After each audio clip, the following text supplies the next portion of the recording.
은퇴하시는 장로님, 집사님, 권사님들 가족들이 많이 오셨네요. 중국에서 우리 유동환 집사님도 오시고 가족들 한번 자리에서 일어나시겠어요? 박수로 환영하겠습니다.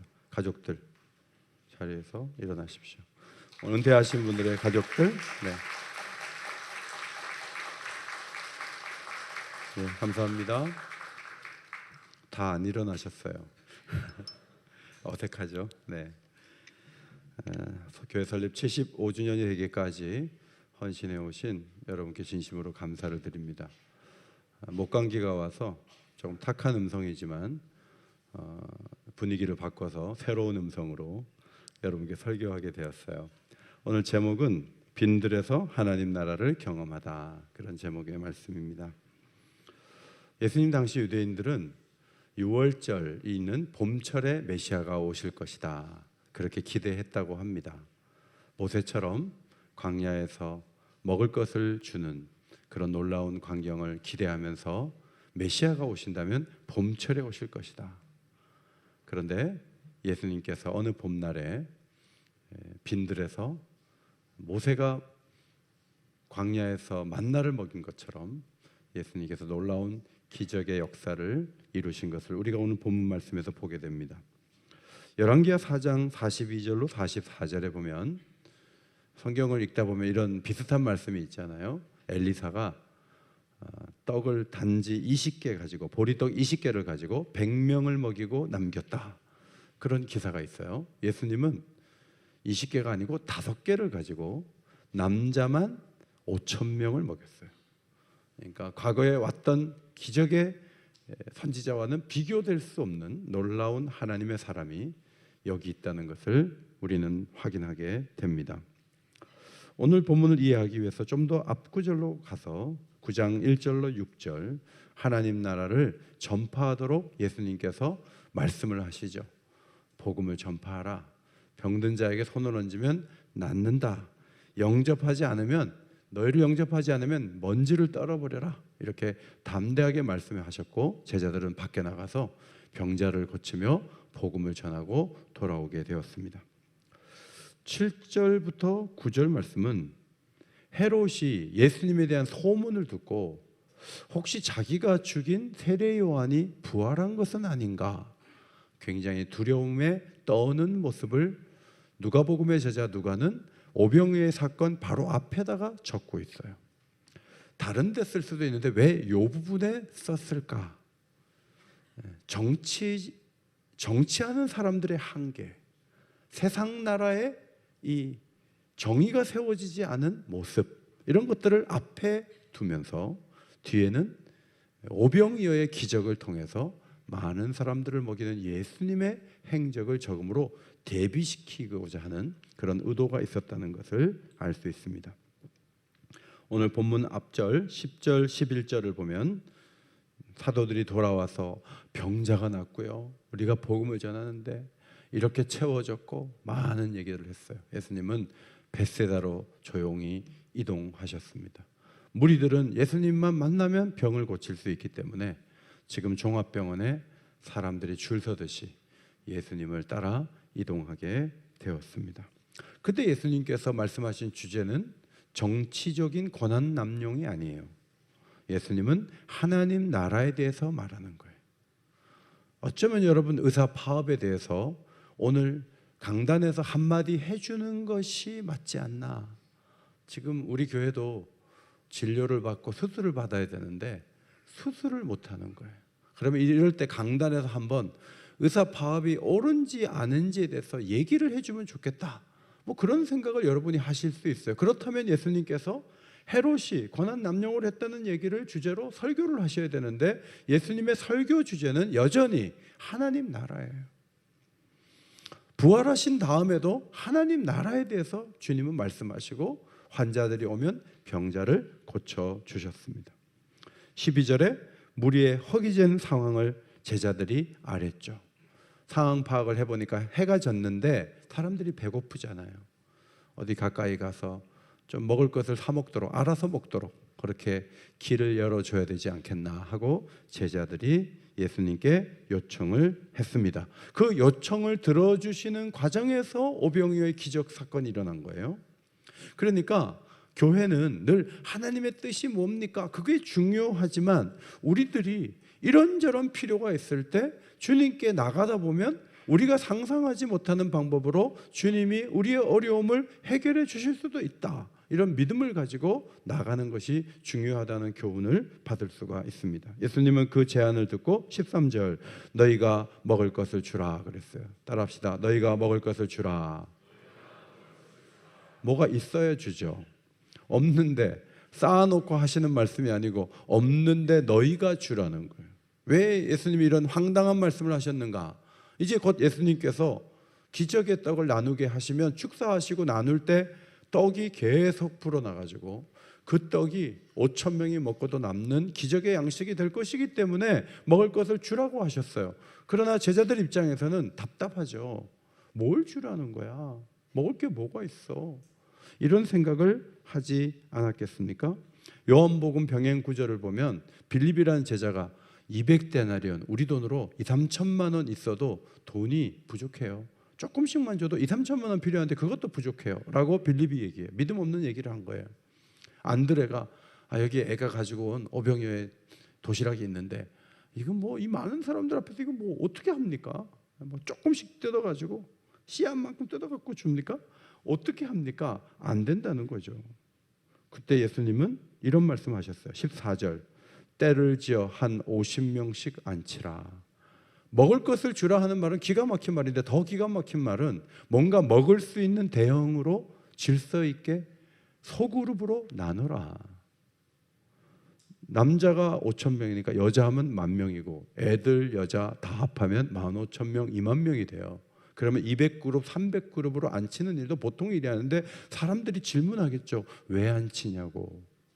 제자들이 이제 식사할 거라고 얘기를 할 수 있어야 되는데 얘기를 할 만한 설명이 없어요. 그냥 앉혀야 돼요.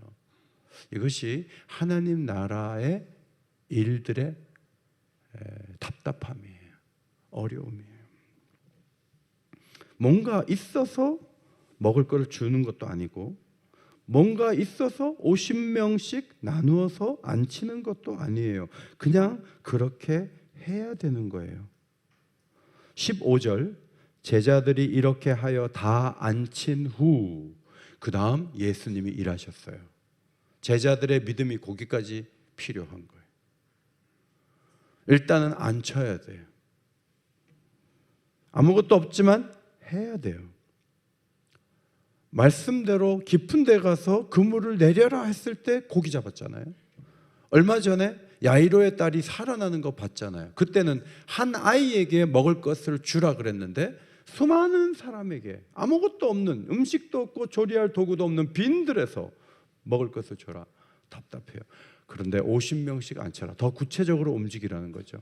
힘들 거예요. 그러나 그동안 예수님이 하신 일을 기억한다면 그들은 그렇게 조용히 하는 것이 마땅했던 거죠. 오늘날 교회도 예측이 안 되는 일을 할 때가 많아요. 주님이 하라고 하신 것을 행하다 보면 주님이 사람도 붙여주시고 많은 일을 행할 수 있도록 은혜를 주시는 거죠. 하는 거예요. 어제도 우리 청소 열심히 해주셔서 여러분 예배실 공기가 좀 달라진 것 같지 않습니까? 느끼십니까? 네, 많이 달라졌어요. 곰팡이가 엄청났어요. 곳곳에 그걸 다 닦아내고 많은 분이 수고하셨는데 점심을 준비하는데 몇 명분을 준비해야 되나? 이게 몇 사람이라고 전화하고 체킹해가지고 하는 거 아니잖아요. 믿음으로 이 정도 오겠다 하고 준비했는데 어제 모자람이 없이 잘 먹었죠.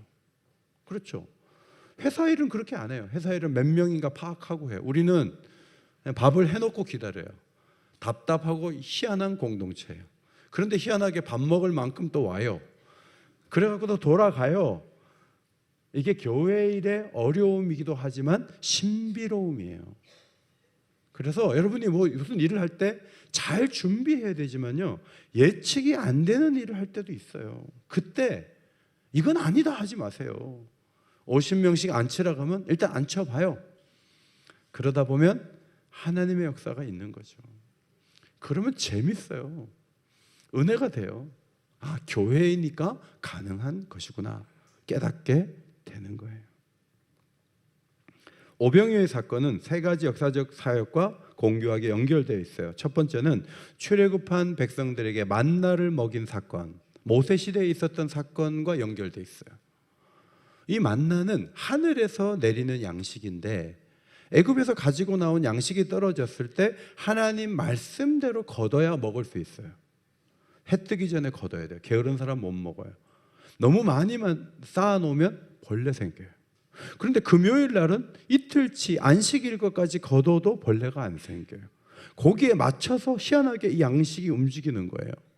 그래서 사람들이 하나님 말씀대로 하면 그 양식에 따라서 양식을 공급받아서 살아가면서 하나님 말씀이 자기의 인생을 살린다는 것을 깨닫게 된 사건이 출애굽한 만나 먹는 사건이에요. 출애굽 시대. 두 번째, 이 사건은 성만찬을 나누신 사건과 연결되어 있어요. 오늘 본문 16절에 네 가지 동사가 있어요. 가지다, 축사하다, 떼다, 주다. 네 가지 동사는 누가복음 22장 성찬식에 똑같이 사용되는 동사예요. 사람들이 먹는 건 기적의 양식이지만 하나님 말씀대로 걸어가면 영생을 얻는다. 주님은 생명의 떡이 되셔서 자기를 희생하시고 희생하신 주님을 내 마음에 모시면 영원히 살 수 있는 길이 열린다. 이것을 인정하고 고백하는 것이 성찬식의 정신이에요. 요한복음 6장에 보면 이 말씀은 영생을 주시는 예수님이 누군가를 설명하면서 마지막 날에 예수님이 사람들을 다시 살리시는 그 생명을 주시는 영생까지 설명되는 것을 보게 돼요. 자, 요한복음 6장 35절 앞에 보시고 있습니다. 시작.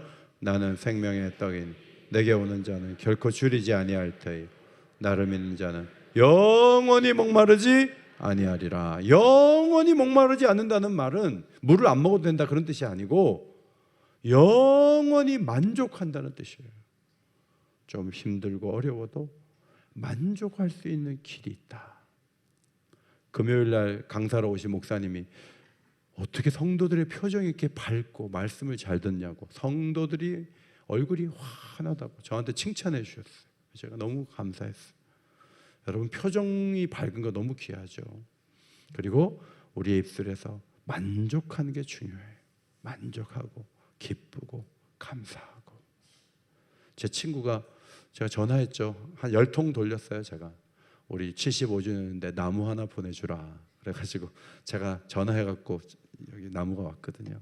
제 친구는 교회가 어려운지 나무가 요만한 나무를 보내줬어요. 그래갖고 어디 둘 수가 없어서 제 방에 손님들 영접하는 테이블에 뒀는데 그 작은 나무를 보면서 제가 뭘 느꼈냐면 작은 나무가 오니까 더 가까이 하는 거예요. 그 나무는 제가 직접 돌보고 저하고 더 긴밀해지는 거예요. 교회는 큰 나무 보내주면 저하고 멀리 떨어져요. 작은 나무 보내면 더 좋은 거예요. 이것이 교회의 신비로움이죠. 세 번째, 이 사건은 하늘에서의 연회, 어린 양의 혼인잔치. 요한계시록 19장 9절을 집에 가서 찾아보세요. 나중에 혼인잔치가 있어요. 신랑은 어린 양 대신 예수님, 신부는 우리 성도들이 돼요. 교회가 되는 거예요. 그런데 이 잔치에 대해서 이사야서 25장 6절과 8절 말씀, 하나님께서 예수님 오시기 전 700년 전에 그런 잔치를 미리 말씀하신 적이 있어요. 앞에 보시고 읽겠습니다. 시작. 만군의 여호와께서 이 산에서 만민을 위하여 기름진 것과 오래 저장하였던 포도주로 연회를 베푸시리니 곧 골수가 가득한 기름진 것과 오래 저장하였던 맑은 포도주로 하실 것이며 사망을 영원히 멸하실 것이라. 주 여호와께서 모든 얼굴에서 눈물을 씻기시며 자기 백성의 수치를 온 천하에서 제하시리라. 아멘. 잔치에는 음식이 좋아야죠. 아주 좋은 음식을 먹는 잔치 자리가 미래에 마련되어 있는데 이 잔치의 가장 큰 특징은 사망이 없다는 거예요. 이 잔치에 동참한 사람들은 모두 다 사망의 고통에서 벗어난 자들이에요. 사망을 두려워할 필요가 없어요. 완전한 위로와 수치를 제하시는 축복의 잔치가 미래에 있을 것인데 빈들에서 그 잔치를 미리 경험하게 하는 거예요. 그런 의미가 여기에 담겨 있습니다. 오늘 말씀을 보면서 우리가 어떤 부분에서 용기를 얻습니까? 우리 주님이 우리의 결핍을 보시면서 야, 나는 영적인 가르침만 줘. 너희들이 뭘 필요하든지 나는 몰라. 이런 분이 아니에요. 병이 있으면 병을 고쳐주시고, 식사 때가 되면 허기진 배를 안고 가다가 쓰러질까 봐 먹을 것을 채워주시는 분이 예수님이라는 거죠. 여러분, 기도를 많이 해야 되지만, 비전을 위해서도 기도해야지만, 여러분이 지금 고통하는 문제가 있잖아요. 수술을 받고 나와야 되는데 수술도 못하고 집에 퇴원했어요. 얼마나 힘들어요. 이 고통스러운 시간 속에서 도와주실 분은 주님밖에 없잖아요. 이런저런 아픔이 누구에게나 있어요. 그 아픔을 가지고 나갈 때, 야, 비전을 위해서만 기도해, 하나님 나라만 위해서 기도해, 그러지 않아요.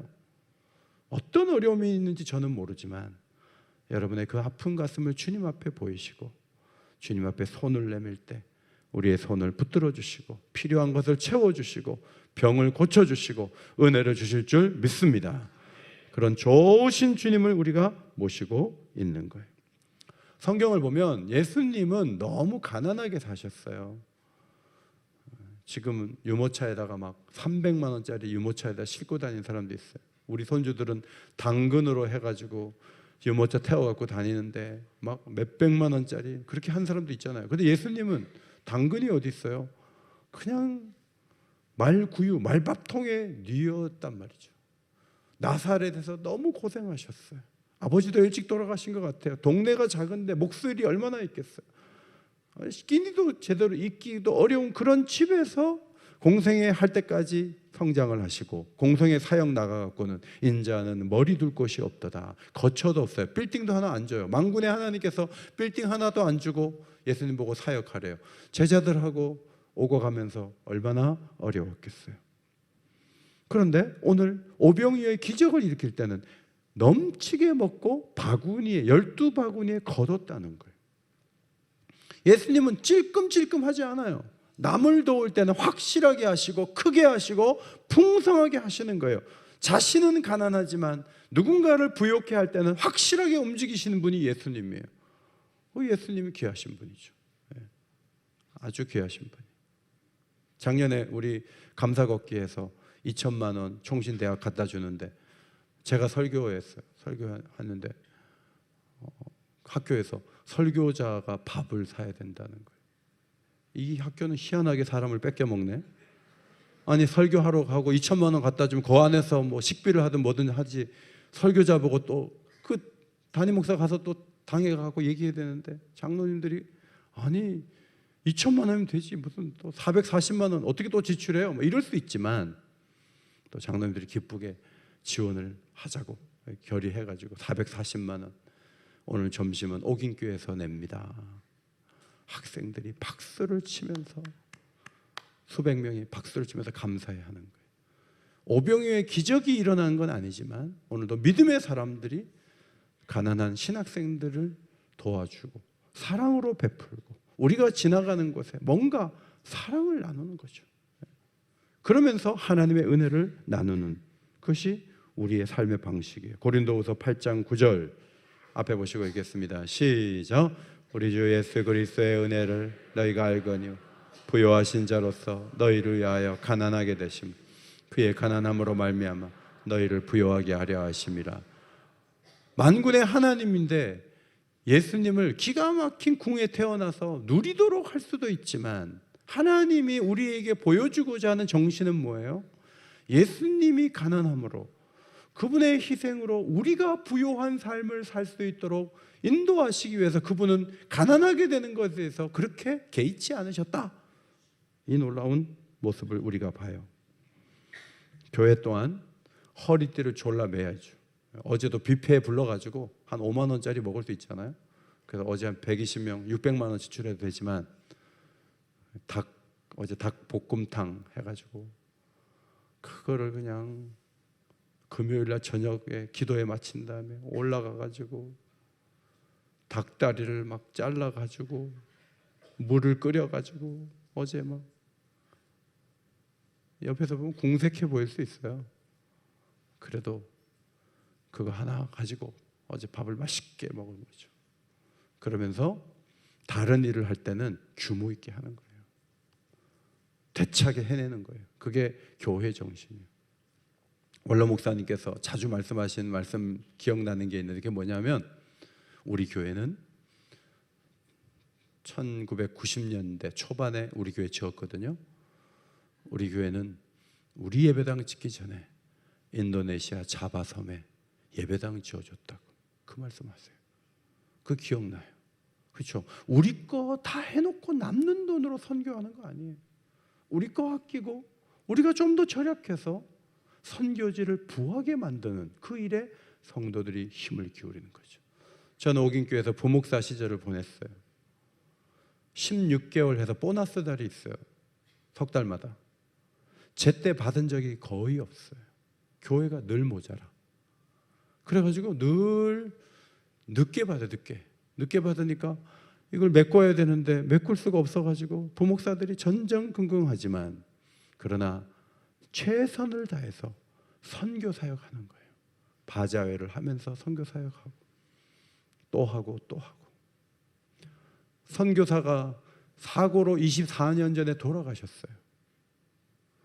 그러면 선교하는 일 이제 접어야 돼요. 사실은 뭐 어떻게 더 해요? 사람이 죽었는데.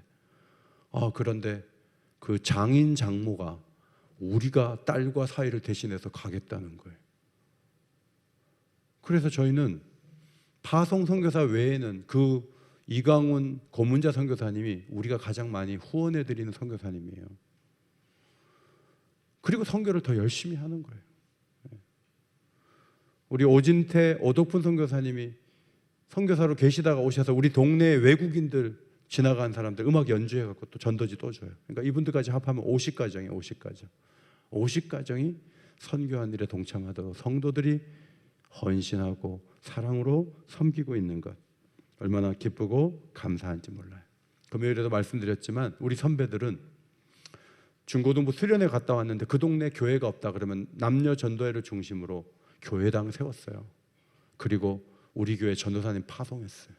의료 선교 갔다 왔다가 충북 세평 지역에 교회 없는 얘기 듣고 세평교회 세웠어요. 뭐 연말에 뭐 계획도 없어요. 그냥 여름에 봤는데 가을에 교회가 세워지는 거예요. 이게 하나님 나라의 독특한 역사예요. 세상에서는 경험할 수 없는 일이에요. 뭐가 남아서 풍성해서 하는 것도 아니에요. 그냥 세웠는데 춘천 그 춘성교회, 지금 양문교회에서 선교사 3명 나왔어요. 하나님이 하시는 거예요. 빅토르 플랭클이라는 사람이 현대사회의 상실과 결핍은 성공한 사람에게도 발견된다, 그런 말을 했어요. 사회 소외계층, 사회적 경제적 약자들, 다른 이들로부터 존중받지 못한 이들, 소심한 사람들, 사랑이 결핍된 모든 사람이 도움이 필요하죠. 대통령 영부인도 불쌍한 거죠. 사실은 뭐 높은 자리에 올라가고 우리가 흔들지만 잘 보면요, 다 불쌍해요. 다 불쌍하고 다 어려워요. 예수님은 니고데모가 밤에 찾아왔을 때 너는 바리새인이고 너는 가진 것도 많은데 뭐 나한테 뭐 그런 거 묻냐, 네가 알아서 해결하라 하지 않았어요. 니고데모에게 구원의 거듭남에 대해서 설명한 그 말씀, 요한복음 3장의 그 귀한 말씀이 오늘날 수많은 사람들에게 2번 거듭남을 설명하는 본문이 된 거예요. 부자 청년이 모든 것을 가지고 있고 어릴 때부터 모든 말씀을 지켰어요. 주님께 왔을 때 너는 돈도 많고 너는 말씀에 대한 자신감도 있는데 뭐 나한테까지 오냐 하지 않았어요. 그 사람의 궁금함과 어려움에 대해서도 주님은 답을 주셨어요. 예수님은 여러분의 모든 어려운 부분들을 다 도와주실 수 있는 능력의 하나님의 아들이십니다. 그 예수님께 우리가 나가서 손을 내미는 게 중요해요. 그리고 불만스러운 삶을 사는 것이 아니라 만족한 삶을 살아야 돼요. 만족한 삶을 살아가는 방식이 있어요. 마태복음 5장 6절이에요. 앞에 보시고 읽습니다. 시작. 의에 조리고 목마른 자 복이 있는 그들이 배부를 것이며. 여기 의는 하나님 나라의 의를 말해요. 하나님 원하시는 일을 하면 만족이 오는 거예요.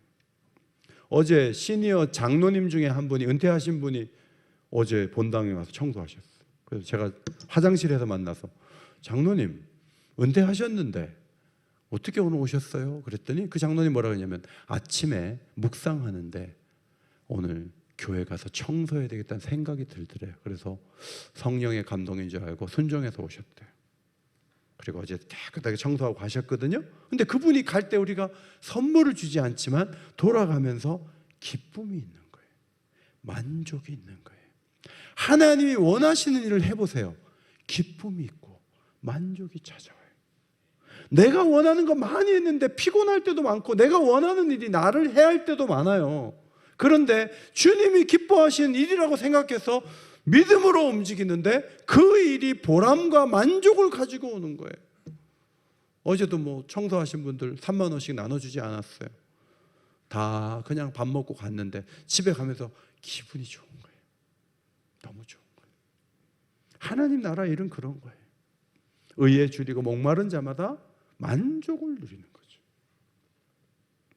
누가 오라고 한 신방은 아니지만 신방을 성령의 인도로 갔다 오면 목사의 마음에는 기쁨이 채워지는 거죠. 교회는 세상에 줄 수 없는 소망과 기쁨을 누리는 비결을 알고 있는 거예요. 마귀의 전략 가운데 하나는 교회를 불평하는 공동체로 만드는 거죠. 아, 교회는 이것도 안 되고 저것도 안 되고 복잡하고 머리 아프고 막 이렇게 하는 게 마귀의 전략이에요. 그것도 모르고 입으로 하나님 나라의 기쁨과 성공과 은혜를 나누기보다는 안 되는 것에 집중해가지고 거기에 걸려가지고 교회를 비참하게 만드는 것은 그건 죄를 짓는 거예요.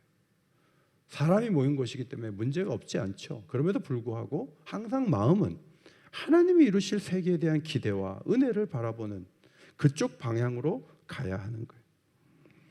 오병이어의 기적은 초대교회에서 계속됐죠.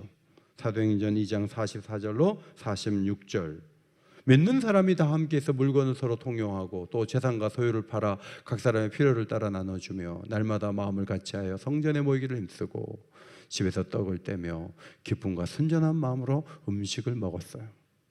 사도행전 4장 32절. 믿는 무리가 한 마음과 한 뜻이 되어 모든 물건을 서로 통용하고 자기 재물을 조금이라도 자기 것이라 하는 이가 하나도 없더라. 그 중에 가난한 사람이 없으니 이는 밭과 집 있는 자는 팔아 그 판 것의 값을 가져다가 사도들의 발 앞에 두매 그들이 각 사람의 필요를 따라 나누어 줌이라.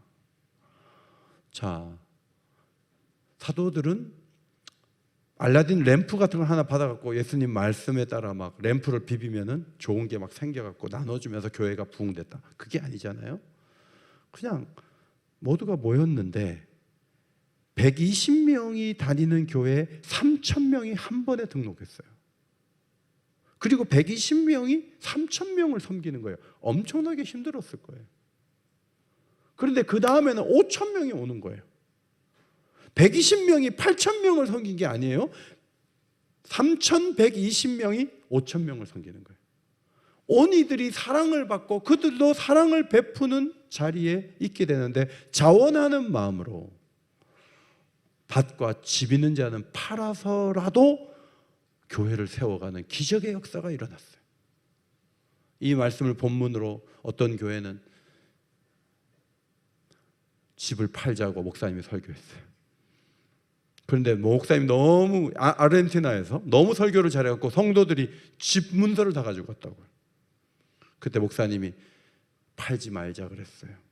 그리고 다 가져가라고 한 다음에 이미 이 집 문서는 주께 드린 것이기 때문에 여러분 집이 아니고 주님의 집이라고, 주님의 집에 사는 거라고 한 다음에 그 다음 어떻게 되냐면 선교사들이 올 때마다 전화를 해요.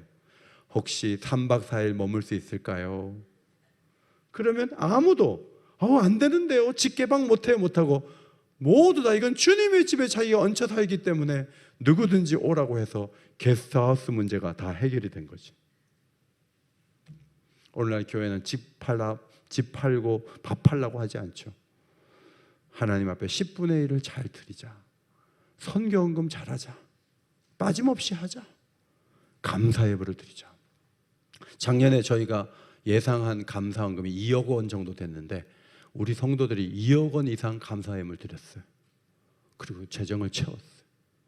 그래서 하나님 기뻐하는 일을 하는 거예요. 오늘날도 기적이 이어져요. 예수님의 기적은 한 끼 식사였지만 우리들이 만들어가는 기적은 계속되는 거예요.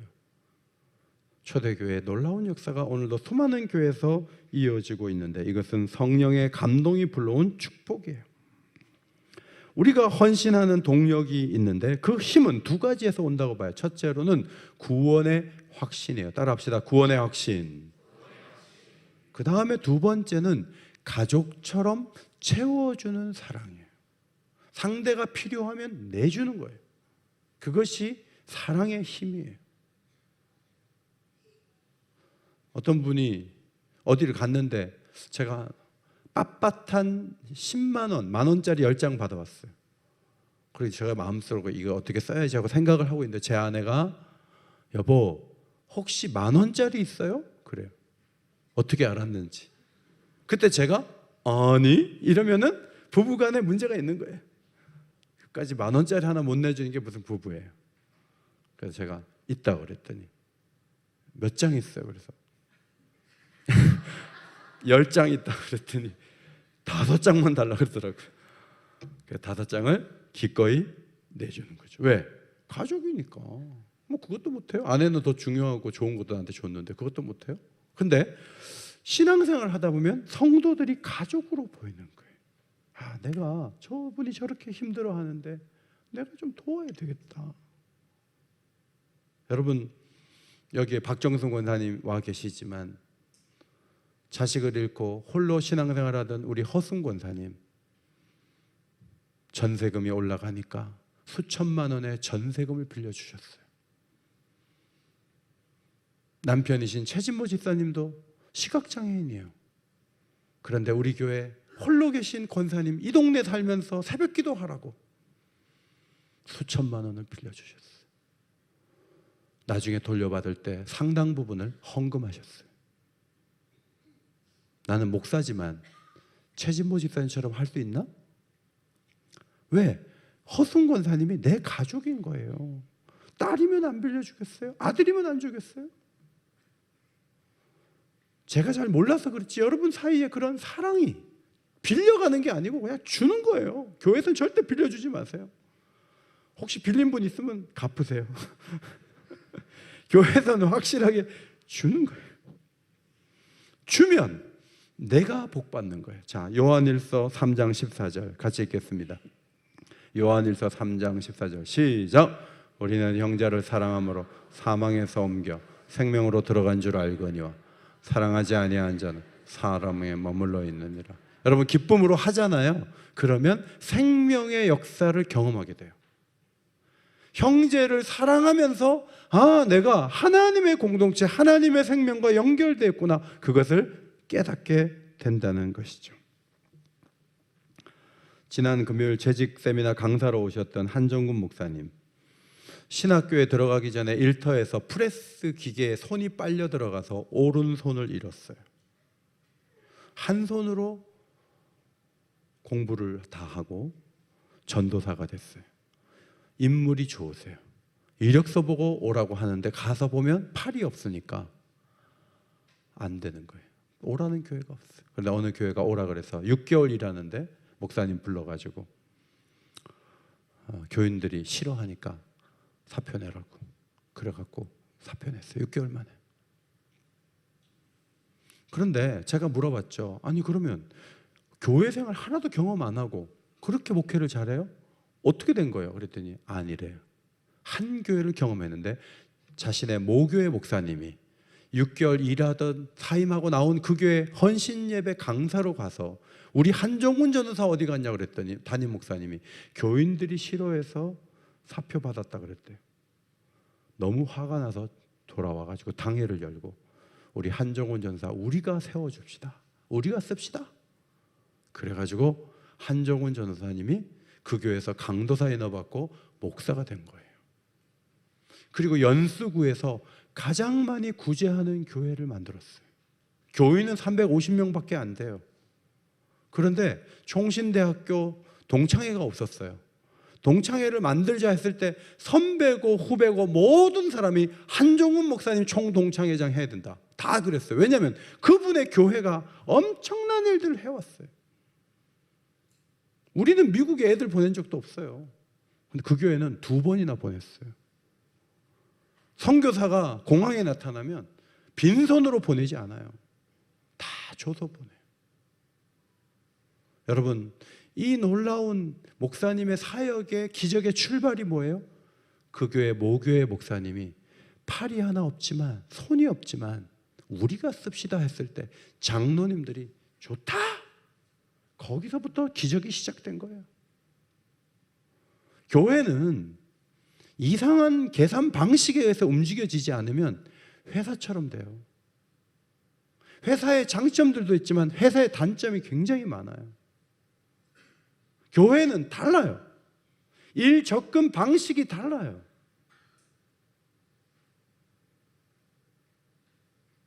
하나님이 기뻐하시는 교회가 돼야 돼요. 돌아가신 최진모 집사님께서 우리 교회 장애인들이 많아지면 교회가 어려워질 걸 걱정하셨어요. 그런데 우리 교회는 장애인들이 많이 올수록 교회가 더 잘 돼요. 한 분만 아멘 했어요? 장애인들을 모시고 온 분들이 또 신앙생활도 잘하고,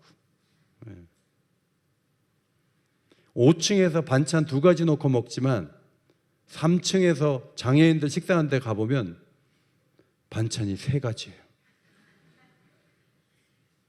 축복받는 모습이에요. 장애인들은 1가지 먹게 하고 우리가 3가지 먹으면 그게 세상이에요. 우리는 다른 방식으로 접근하는 거예요.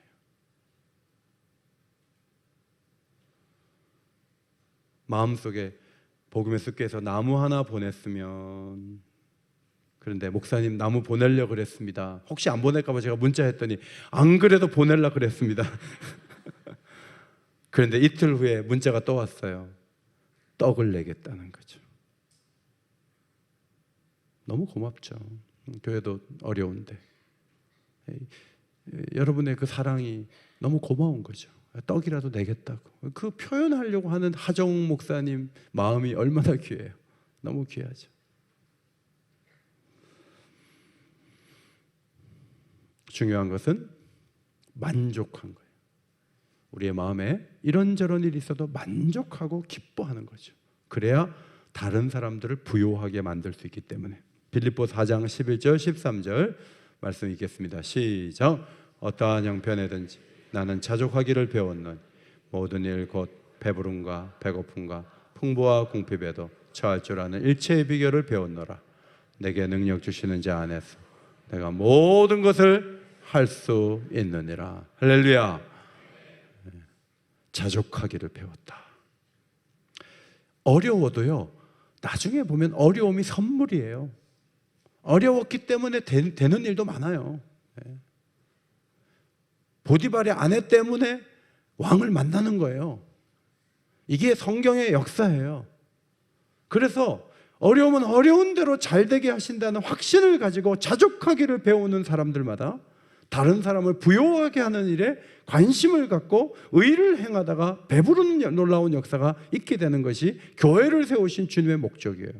이 목적에 따라 더 잘 움직임으로 더 멋지고 아름다운 교회를 이루어가는 우리 모두가 되기를 예수의 이름으로 축원합니다. 하나님 고맙습니다. 75년 동안 함께 하신 은혜 감사합니다. 교회가 세워지자마자 전쟁이 터졌습니다. 그 어렵고 힘든 상황에서도 이 교회를 지켜주셨습니다. 가난했고 힘들었고 때로는 분열했습니다. 그러나 이 교회를 하나님이 사랑하셔서 여기까지 오도록 인도해 주셨습니다. 교회를 세우신 그 놀라운 하나님 나라의 비밀을 우리가 배워가고 있습니다. 빈들 같은 세상이지만 하나님의 풍성한 역사가 계속되도록 주여 저희들을 인도하여 주옵소서. 예수님 귀하신 이름으로 기도하옵나이다. 아멘.